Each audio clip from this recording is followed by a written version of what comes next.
Number 1. Tarek and his 9-year-old sister, Sarah, disappeared from Miami, Florida on May 9, 2003, when their non-custodial father, Ahmed Abdullah Safi, picked them up for a scheduled visitation. He was supposed to return the children to their mother on May 11, but never did. The children's mother, Meryl Safi, who is Ahmed's ex-wife, reported their abductions to police on May 14 and was subsequently granted sole custody of Sarah and Tarek. A felony warrant for kidnapping was issued for Ahmed on April 12, 2004. Photos of Ahmed are posted with this case summary. His date of birth is September 22, 1961, making him 42 years old at the time of the children's abduction. He's described as African American, 5'11" and 205 to 220 pounds, with black hair and black eyes. Ahmed may use the alias dates of birth September 23, 1961, September 24, 1961, and/or October 18, 1969. He may use the alias names Ahmed Abdallah, Muhammad Abdullah, Ahmed Muhammad, Ahmed Hamoud, Hamoud Asham Imri and/or Muhammad al-Safi. He was born in Sudan. He has work experience as a mechanic for an American airline and could also work as a pilot. Sarah was found safe in September 2018. By this time, she was 24 years old. Her brother remains missing, however.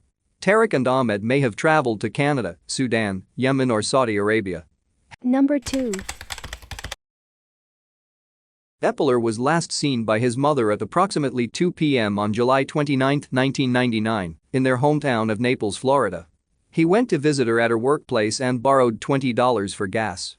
He said he was going to go visit his girlfriend, then go to work for his 4:30 p.m. shift at the Grouper house, where he was a waiter. He also promised his mother he would drop off her dry cleaning. Eppler never arrived at his girlfriend's house, never did the errand for his mother, and has never been heard from again. He left a note on the kitchen counter saying, "Gone to find my river and myself." His mother reported him missing the next day.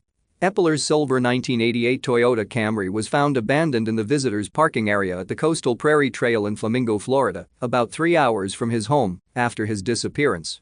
This was in the Everglades National Park, in what is described as a wet, boggy, dangerous area. The park receipt was dated July 28. Authorities found camping gear, a bag full of clothes, a frame backpack, peanut butter, crackers and some journals inside the vehicle. His shirt was found 3 miles down the trail from where his car was parked. Eppler's mother also stated at least one pair of his hiking boots was missing from home, along with a navy blue hat with a white star on it that he frequently wore. Eppler graduated from Eli High School in 1997 and was studying zoology at Santa Fe College at the time of his disappearance. He loved animals. He had 5 pet lizards, 7 turtles, a parrot and 2 dogs. He had volunteered for the Humane Society and Animal Control, and he had worked at several snake farms. He also enjoyed outdoor pursuits and traveling in 1997 and had been to Texas, North Carolina and New Orleans, Louisiana. His case remains unsolved. Number 3. Irwin was last seen by her family when she went to bed in her Melbourne, Florida home on March 12, 2006. Her loved ones last heard from her 2 days later, on March 14 at 12:30 a.m. She called her husband of 4 months, possibly from a payphone, and said she was at a gas station on US 1 near Grant, Florida. Irwin asked her husband to ask her mother, who lived with the couple, to pick her up.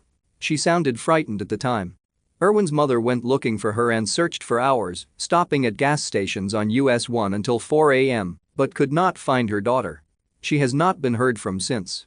Her husband reported her as a missing person on March 19. There is a possibility that Irwin left of her own accord, and there were several unconfirmed sightings in the general area after her disappearance.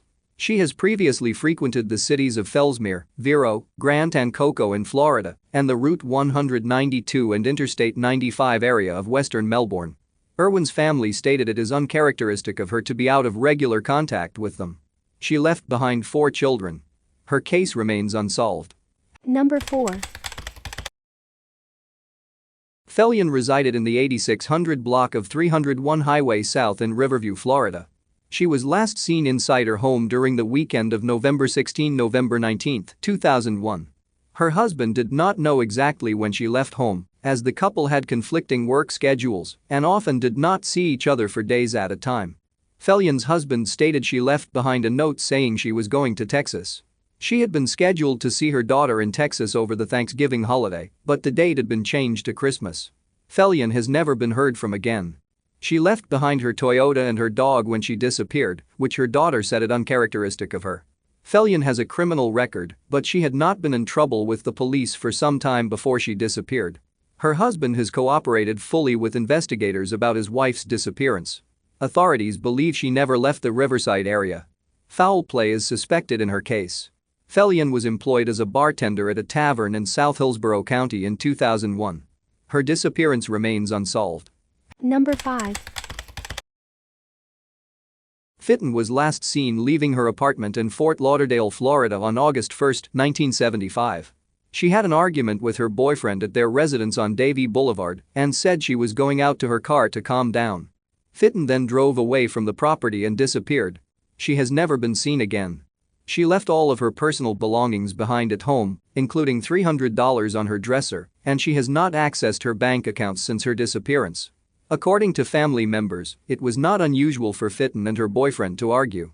Her boyfriend reported her as a missing person and told investigators she had been pregnant at the time of her disappearance, but Fittin's family members had no knowledge of the pregnancy, and her mother believes she would have been informed if it was true. Her family did discover that she smoked marijuana, but they don't believe she was seriously involved with drugs. Fittin's wallet was located in a Fort Lauderdale library on August 11, 1975, 10 days after she vanished. Her car, a gray-green four-door 1964 or 1966 Nash Rambler with the license plate number 10 to 16425, has never been recovered. Fittin may have traveled to Tennessee, Colorado and/or Pennsylvania after leaving Florida. At the time of her disappearance, she was a senior at Stranahan High School, had a job as a restaurant server at a local beachfront hotel, and dreamed of becoming an oceanographer or an artist. Fittin's mother stated her daughter behaved normally in the days prior to her disappearance. Both her parents are still alive and hope for answers in her case. There is a memorial bench dedicated to Fittin at the Lauderdale Memorial Park Cemetery, and she will be buried there if her body is ever recovered. Authorities suspect that foul play was involved in her disappearance, and they are investigating her case as a possible homicide. There has been no sign of her since 1975. Number 6.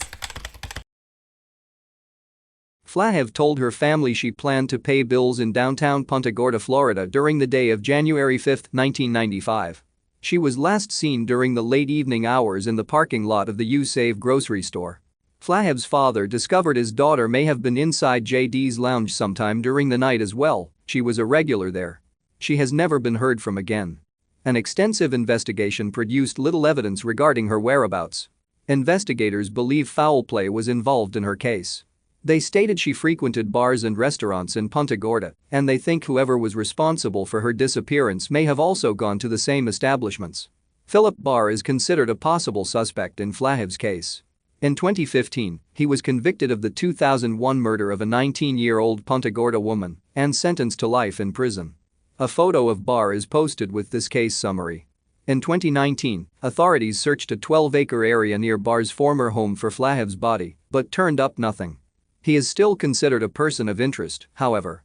Another person of interest is Jonathan Charles Payne, a regular at several bars and restaurants Flahive went to. He died of natural causes in 2011, at the age of 49, but investigators would like to hear from anyone who knew him. A photo of Payne is posted with this case summary. Flahive was employed as a cocktail waitress at the time of her 1995 disappearance. She was involved in the biker culture and may have abused drugs and alcohol. Her case remains unsolved.